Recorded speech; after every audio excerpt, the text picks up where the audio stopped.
다시 돌아온 개인정보 블랙박스 오근태 박영수입니다. 개인정보 삐뽀삐뽀 1분 전화상담. 네, 이번에 상담자와 전화 연결해 보도록 하겠습니다.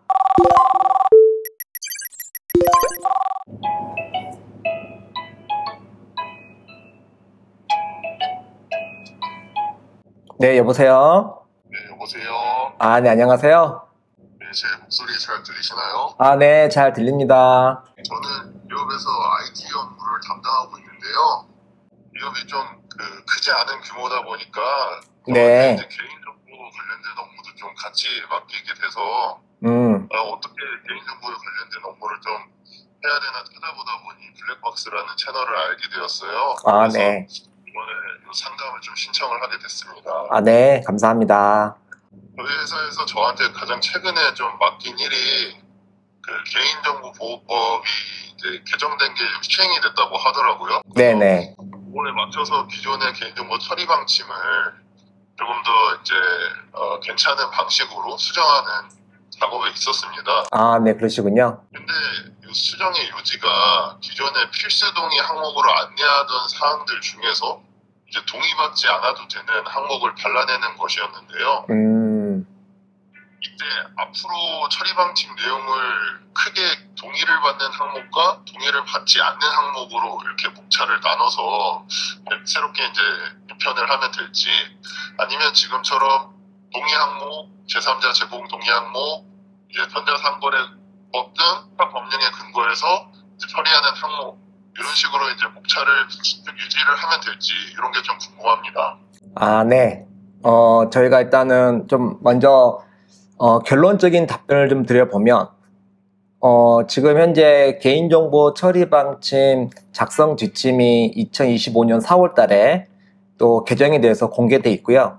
또 그 내용 및 이제 전반적으로 보면, 이전에는 지금 말씀하셨던 것처럼 그 개인정보 항목에 대해서 필수적으로 수집하는 항목, 선택적으로 수집하는 항목, 그 다음에 제3자 제공 등등 해서 구분해서 안내는 하고 있었지만, 이번에는 이제 지금 질문해 주신 것처럼 동의를 받아서 수집하는 개인정보 항목과 동의받지 않고 수집하는 개인정보 항목은 처리 방침 내에서 명확하게 구분해서 좀 안내해 주시는 게 바람직하실 것 같습니다.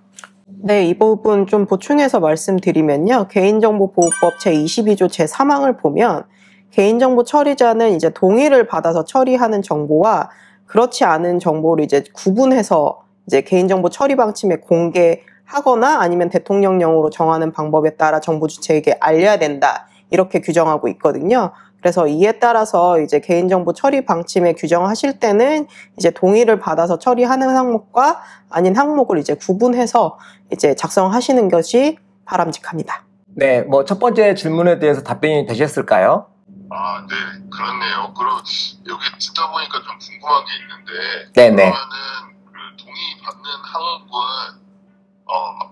홍보 마케팅용의 동의랑 여기 제3자 제공 동의, 이거는 동의를 받아야 되잖아요. 그래서 그런 것들을 넣고, 그 다음에 동의받지 않는 항목은 이제 계약에 관련된 개인정보 처리 항목들, 그리고 이제 법령에 의거해서 처리하거나 보관할 수밖에 없는 항목들, 이런 것들이 들어가면 될까요? 네, 좀 더 제가 부연 설명을 해드리면, 우리가 이제 처리 방침을 보면 개인정보 수집 항목이 있고, 또 제3자 제공 각각의 이제 영역들이 나눠져 있긴 한데, 개인정보 수집 항목에 있어서도 말씀하셨던 것처럼 동의받지 않는 경우는 아까 계약 체결과 이행에서 필요한 경우나 법률의 특별한 규정이나 법령상 의무 준수 때문에 수집하는 항목은 동의받지 않는 유형이기 때문에 그런 부분을 구분하시고, 홍보 마케팅 같은 경우는 이제 동의를 받아야 되겠죠. 그렇기 때문에 이런 부분들은 동의받아서 수집하는 항목으로 구분하시고요.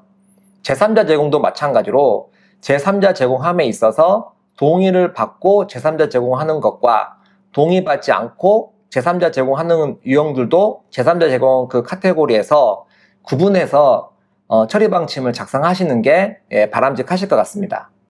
그렇네요. 자세하게 알려주셔서 감사합니다. 근데 제가 또 IT 부서에 있다 보니까 지금 다른 부서랑 협업하다 보니까 이렇게 질문이 좀 하나가 더 생겼어요. 네.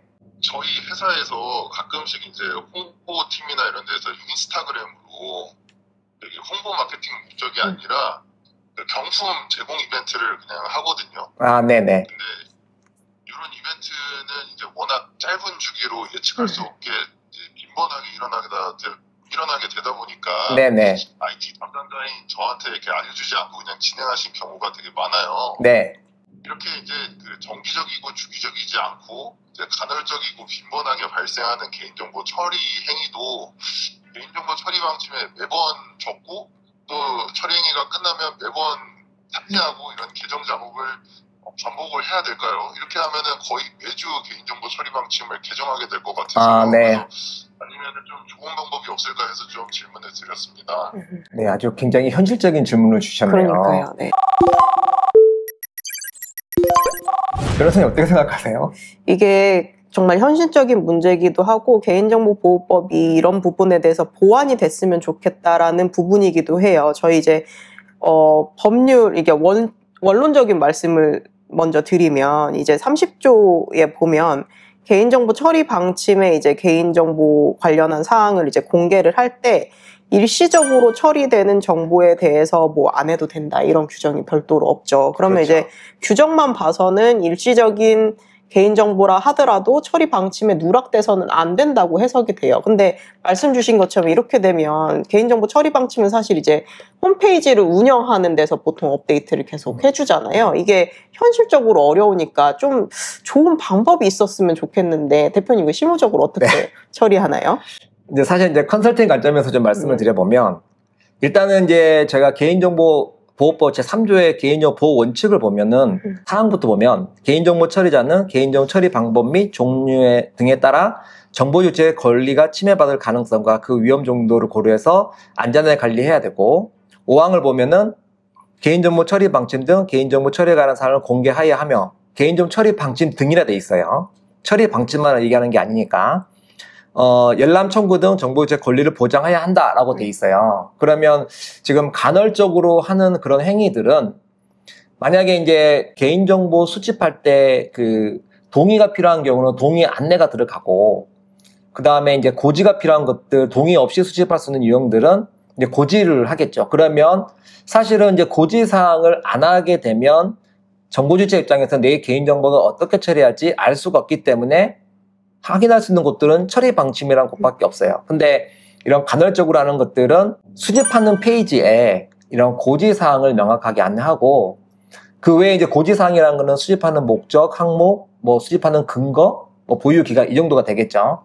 그 외에 이제 내가 이제 내 정보가 그 간헐적으로 처리하는 기간 동안에 어떻게 이용되는지 궁금하면은 처리 방침에 이쪽에 연락하세요라고 해서 그쪽에 가이드를 준다거나 그리고 이제 간헐적으로 한다 하더라도 그 이벤트 행사 끝난 이후에도 일정 기간 보관할 경우라면 저는 그런 내용 때문에라도 뭐 처리 방침의 내용을 한다든지 근데 아까 질문 주신 것처럼 처리 방침을 너무 자주 바꾸는 것도 현실적으로 어려움이 있다고 하셨으니 이런 이벤트 행사용 뭐 간소화된 처리 방침을 따로 뭐 게시판 형태로 만들어서 좀 그런 부분들을 좀 지속적으로 서비스할 수 있는 방안도 한번 생각해 보심이 어떨까 싶습니다. 그 처리 방침에 링크로 걸어서 같이 연동해 두는 것도 한 방법이 될 수 그렇죠. 있을 것 같아요. 정보 주체가 찾아가기 쉽게 하려면 기존 처리 방침에 그 링크를 그렇죠. 클릭하면 네. 자동으로 가서 볼 수 있도록 하는 것들은 정보 주체가 쉽게 하기 위한 방법이니까 그런 방법들도 고려하시면 좋을 것 같습니다.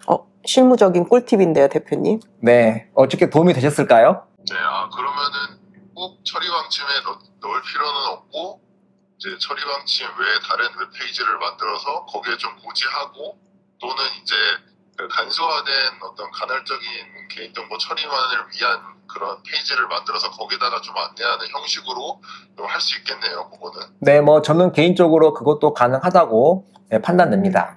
네, 좋은 그 방법을 해결 방안을 알려주셔서 감사합니다. 앞으로도 저기 그 개인정보 블랙박스 저기 구독해서 계속 대표님이랑 변호사님 해주시는 거 잘 듣고 이렇게 따라하도록 하겠습니다. 감사합니다. 네, 고맙습니다. 감사합니다.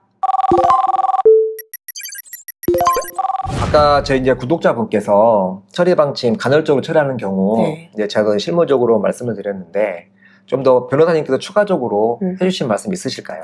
네, 아까 이제 그 시청자분께서 마무리를 하시면서 그러면 일시적으로 처리되는 정보는 게시판에 올려도 되고 처리 방침에는 그러면 별도로 안 올려도 되겠네요 하고 이제 마무리를 하셨잖아요. 네네네. 근데 이제 저는 이제 초반에 말씀드렸다시피 30조에 보면 이제 개인정보 처리 방침에 일시적이나 간헐적으로 처리되는 개인정보를 뭐 배제해도 된다 이런 특별한 규정이 없어요. 따라서 일시적으로 그리고 간헐적으로 처리되는 정보를 아예 개인정보 처리 방침 내에 드러내지 않아도 된다 이렇게 말씀드리긴 조금 어려울 것 같고 대신 이제 링크로라도 이제 그 게시판에 이게 연동을 해서 이제 따라갈 수 있게끔 하는 거는 조금 해주셨으면 좋겠습니다.